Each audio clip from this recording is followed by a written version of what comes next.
नमस्कार। आज मैं पुनः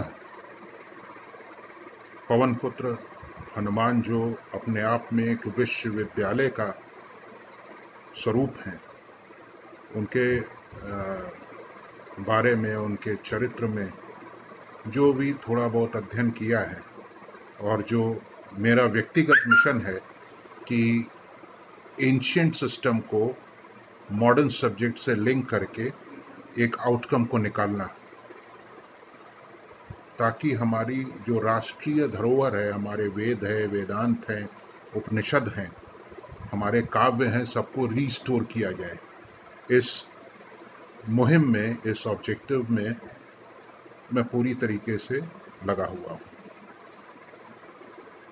कुछ दिनों से मैं गहन अध्ययन में था और जैसा कि कल भी मैंने कुछ विचार अपने प्रस्तुत किए थे, 2-3 इंटरेस्टिंग फैक्ट्स मैं आपके सामने फिर बजरंगबली के बारे में प्रस्तुत करना चाहूँगा।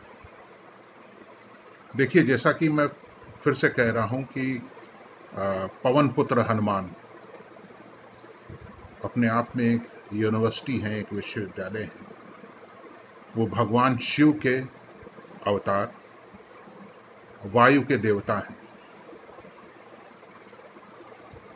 आप अगर डिटेल में एनालाइज करें तो हमारे हिसाब से हनुमान जी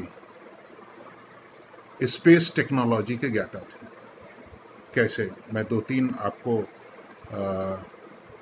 जो एपिसोड हैं वो प्रस्तुत करना चाहूँगा। जब राम रावण का युद्ध चल रहा था, उस समय रावण बहुत परेशान हो गया था कि लगातार उसकी सेना विध्वंस हो रही थी और बड़े बड़े महारथी मारे जा रहे थे।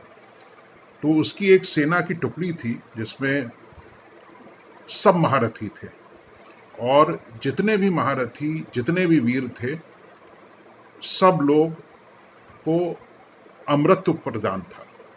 वो मर नहीं सकते थे युद्ध में। अब रामचंद्र जी की सेना में एक अपने आप में बहुत चिंतन का विषय था। विभीषण ने भी बताया कि सब जितने भी इनके इसमें सेना में हैं, सबको अमरौती प्राप्त है, ये मर ही नहीं सकते युद्ध में। तो जब भी कोई ऐसा विषय आता था तो हनुमान जी, क्योंकि एक चीफ एग्जीक्यूटिव ऑफिसर थे, उनसे मंत्रणा की जाती थी। युद्ध हुआ।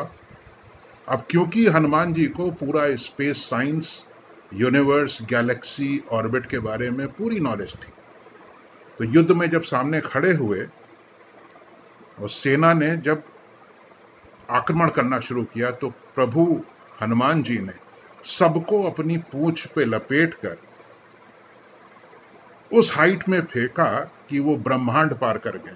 अब ग्रेविटेशनल फोर्स तो कुछ थी नहीं, और उनको अमर होने का वरदान था पूरी सेना को, तो वो पूरे के पूरे यूनिवर्स में ही घूमते रह गए। इस तरीके से हनुमान जी ने छुटकारा दिलाया। जय श्री राम।